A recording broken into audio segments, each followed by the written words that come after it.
Uncle আপনি এইভাবে বলতে পারেন না, যত যাই হোক আপনি তো একজন সফল বউ ব্যবসায়ীকে জন্ম দিচ্ছেন। জন্ম তো আমি দিতে যাই নাই, আসলে ওটা ভুলে হয়ে গেছে। দুষ্ট তো আর আমার না, দুষ্ট হইলে ওই ঘরের রেখে।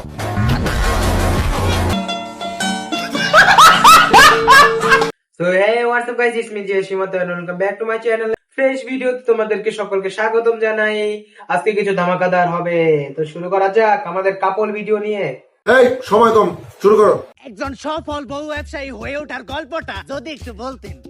এই গল্পটা অনেক অভিশপ্ত, আজকে থেকে বহু বছর আগের কাহিনী। আল্লাহ, আজকে যেন আমার একটা পোলা হয়।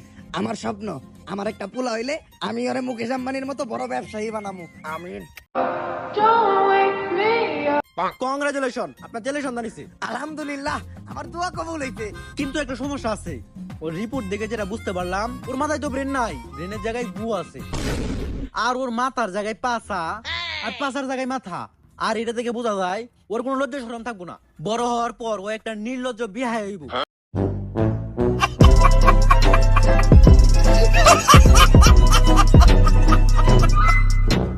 আসলে ভাই জন্মের সময় ওর বাপে উল্টা পাল্টা কাম করছিল, তো তার জন্যই এই সমস্যাটা ওর হইছে। না তার এই সমস্যা কি হইতো?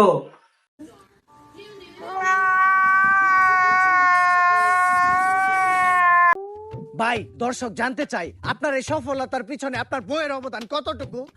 আরে পুরো অবদানই তো আমার বউয়ের। এই কাপল ব্লগে সফল হইতে গেলে শুধু আপনার একার নির্লজ্জ হইলেই হইব না, আপনার বউয়েরও হইতে হইব নির্লজ্জ। বউ যত বেশি নির্লজ্জ, কাপল ব্লগে তত বেশি ভিউ। এই যেমন ধরেন, আমি যদি এখন ওরে কই যে জামাটা খুইলা লাও, ক্যামেরার সামনে জামা খুইলা লাইবে, এক সেকেন্ডও ভাববো না। আরে বেবি এখন খুইলো না, এটা তো আমাকে ক্যামেরা না, জামা খুলবা খেলে আমাকে ক্যামেরার সামনে, ভিউ বেশি হইব। আমাকে লজ্জা শরম নাই, তাই আমরা বউ ইচ্ছা খাই। তো ভাই, আমরা শুনেছি কিছুদিন আগে ভুলবশত আপনাদের একটি লিঙ্ক ভাইরাল হয়েছিল, এই বিষয়ে যদি কিছু বলতেন। ভাই আজকে আপনার একটা গোপন কথা কই, লিঙ্কটা তো ভুলে ভাইরাল হয় নাই, ওই লিঙ্কটা আমরা দুইজন মিলা ইচ্ছা করে ভাইরাল করছি, তাই না বেবি? इसकी माँ का भोला चेहरा। বেবি দুইজনে ভিডিওতে এত নষ্ট আমি করলাম, ভিডিওর ভিউ বাড়ানোর জন্য নির্লজ্জের সর্বনিম্ন স্তরে নেমে গেলাম। তারপরেও তো ভিডিওর ভিউ বাড়তাছে না, আমার ঘরে কেউ চিনে না, আমগো কোনো টাকা ইনকাম হয় না, অভাবের সংসার, দিন আনি রাত খাই, এইভাবে আর কতদিন চলবো? বেবি একটা জিনিস খেয়াল করছো, ইদানিং কিন্তু লিঙ্ক ভাইরাল হয়। আর যাদের লিঙ্ক ভাইরাল হয়, লিঙ্কের সাথে সাথে কিন্তু তারাও ভাইরাল হয়ে যায়। আর ভাইরাল মানে ফেসবুকে মিলিয়ন মিলিয়ন ভিউ, আর ভিউ মানে টাকা। তো কি বলো তুমি আমি মিলা যে মোবাইল দিয়ে একটা দুষ্ট ভিডিও রেকর্ড করছিলাম, ওটা ভাইরাল করে দেই? জান, এই কথাটা তো অনেক আগে থেকে আমি তোমারে বলতে চাইতেছিলাম, কিন্তু বলি নাই। তুমি কি না কি মনে করো? আরে আমি কি মনে করবো, কাপল ব্লগ করি মানে আমি তোমার থেকে বেশি বেহায়া। ওইটা তো আমি জানি, কিন্তু ভিডিওটা ভাইরাল হয়ে যাওয়ার পর আমরা মানুষের কাছে কি জবাব দিব? আরে বলবো আমাদের মোবাইলটা হারিয়ে গেছিল, তারপর কেউ না কেউ ভাইরাল করে দিছে। ডান।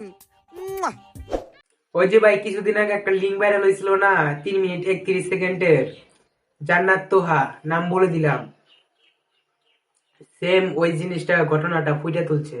মানে ভাই প্রত্যেকটা লাইন মিলাই যাচ্ছে গা কাপল ব্লগারদের। আর একটা কথা বলি, মানে কাপল ব্লগাররা ফেসবুকটা এমন ভাবে একটা বস্তি প্ল্যাটফর্ম করছে, মানে ফেসবুকে গেলে ওগো ভিডিওতে ভরা, দেখি আর না দেখি ভরা ওগো ভিডিও দিয়ে। মানে কি বলবো, বাই চান্স ফোনটা কারোর হাতে দিলাম, হপায় দেখলো এইসব নোংরা ভিডিও, হপায় তো আমার ধরবো এইসব কি দেওয়া মোবাইলে যে ভিডিও আহে। আমি তো কই না এইসব, আমি দেখি না এইসব, এমনি আহে, তারা তো আর বুঝবো না। তাহলে নোংরা নোংরা ভিডিও হয়তো বিপিএন চালু করতে হয় না, ফেসবুকে ঢুকলে এইসব ভিডিও দেখা যায়। এইটাই শেষ প্রশ্ন, আর এই প্রশ্নটা শুধু আমার না, পুরো বাংলাদেশের। এই যে কাপড় ব্লগ করে আপনারা এত গালাগালি খান, সমাজের মানুষের কাছে এত অপমানিত হন, অসম্মানিত হন, তারপরেও কি আপনারা সুখী? অবশ্যই সুখী।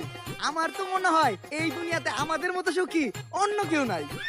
দর্শক, এদের দেখলেই বোঝা যায় এই দুনিয়াতে তারাই সবচাইতে বেশি সুখী, যাদের কোনো লজ্জা শরম নাই, নির্লজ্জ। আজকের ইন্টারভিউটা এই পর্যন্তই। সবাই দোয়া করবেন ভাই আর ভাবির জন্য, যাতে তাদের বউ ব্যবসায় আরো উন্নতি ঘটে।